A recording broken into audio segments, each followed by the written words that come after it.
हमारे साथ मेहमान भी जुड़ चुके हैं, इसी पर चर्चा करते हैं। मेजर डॉक्टर मोहम्मद अली शाह हमारे साथ जुड़ गए हैं, जो कि इंटरनेशनल अफेयर एक्सपर्ट हैं। आपका बहुत इस्तकबाल है सलाम टीवी में। मोहम्मद अली शाह जी, अब इन हालातों के मद्देनजर क्या माना जाए कि सीरिया में क्या कुछ आगे हो सकता है? बशर अल असद की जो हुकूमत है उस पर कहीं ना कहीं खतरा मंडराता हुआ नजर आ रहा है। देखिए, सीरिया के अभी इस टाइम पे बुरे हाल है और रातों रात वहां से लोग अपने घर खाली करके, अपने मोहल्लों को खाली करके वेस्टर्न बॉर्डर की तरफ को जा रहे हैं, जो कि जहां पर बशर अल असद का राज अभी भी थोड़ा बहुत टिका हुआ है, हिल डगमा रहा है। लेकिन वहां के जो बागी हैं वो बिल्कुल बुरी तरीके से वो हर जगह पे कब्जा कर बैठे हैं और वो कब्जा कर रहे हैं धीरे धीरे करके।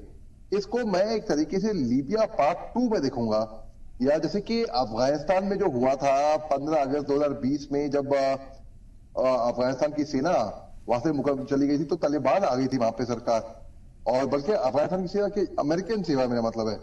तो और वैसे यहाँ पर जो है, जो बागी को हथियार, गोलीबारी, जो मिसाइल, जो टेक्नोलॉजी, जो इक्विपमेंट मिला है, ये वहां सीरिया की जो आर्मी जो छोड़ गई है मोर्चे, उनका मिला है। तो जाहिर सी बात है। तो देखिए, यहाँ पर सीरिया में एक तरीके से बहुत बुरा हाल होने वाला है। और सीरिया जो एक ऐसा मुल्क था जो कि ईरान के पक्ष में आ रहा था, उनके सपोर्ट में आ रहा था कि इजराइल से लड़ने के लिए, अब उनके ही अंदर आपस में अंदर इंटरनली इतने बुरे हाल है। तो इनके जब इतने बुरे हाल होंगे तो इनके पास कुछ बचेगा ही नहीं, दमखम ताकत के बाहर भी कुछ किसी ताकत से लड़ने के लिए। तो जी हाँ, तो ये इसको मैं बहुत बुरा हाल, अभी तो बस मैं शुरुआत देख रहा हूं सीरिया की। इसके बाद अभी हालात वहां पे और ज्यादा बिगड़ने वाले हैं।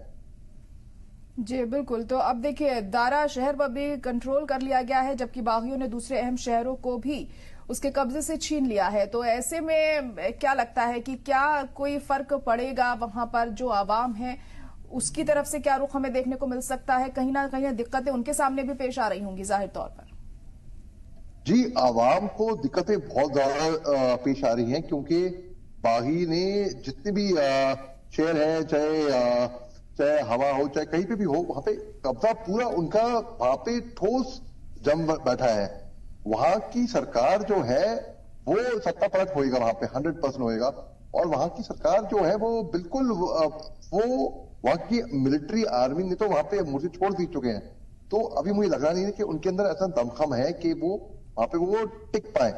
और जो सरकार है जो वेस्टर्न बॉर्डर की तरफ जो भागी है, जो जो जो आवाम है वहां की, तो आवाम को मजबूरन बेचारों को क्या करना पड़ेगा? उनको वो जिसकी लाठी उसकी बहस, वो रुख लेना पड़ेगा, वो सपोर्ट उन मजबूरन सपोर्ट करना पड़ेगा जो लोग वहां पर सत्ता में आए हैं। अगर उनको वहां पे बचना है तो वहां पे तो बुरे हाल होने वाले हैं बहुत।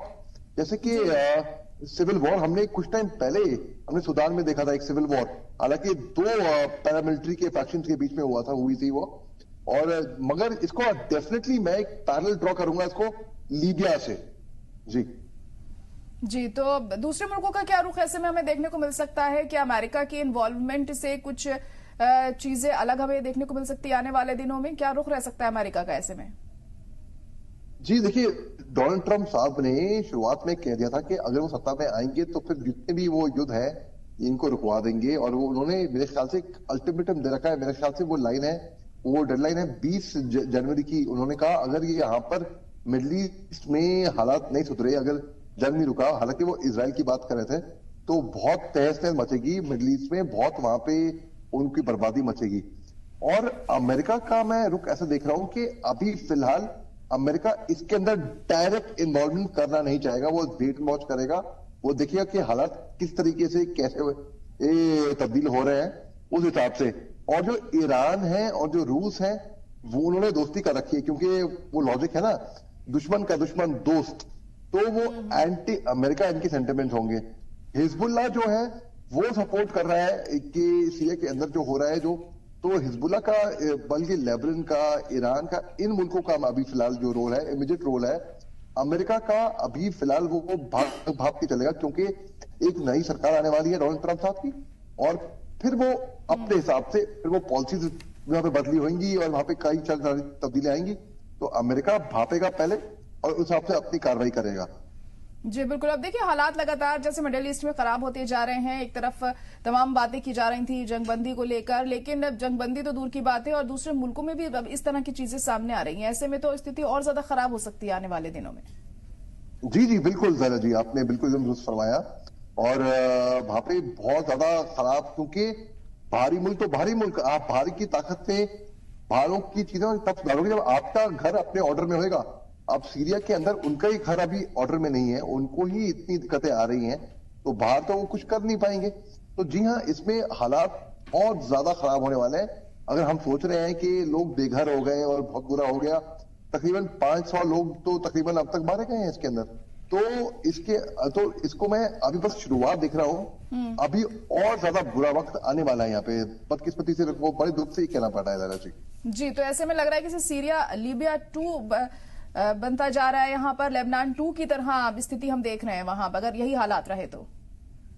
100% बिल्कुल, आपने बिल्कुल दुरुस्त फरमाया। बिल्कुल लीबिया 2 ही यहाँ पे मुझे दिख रहा है और कुछ नहीं दिख रहा। तबाही दिख रही है, बर्बादी दिख रही है, जहां पर कोई प्रोग्रेशन का कोई नाम निशान नहीं है, पूरा रिग्रेशन का ही नाम निशान है बदकिस्मती से। चलो ठीक है, बहुत शुक्रिया मोहम्मद अली शाह जी हमारे साथ जुड़ने के लिए।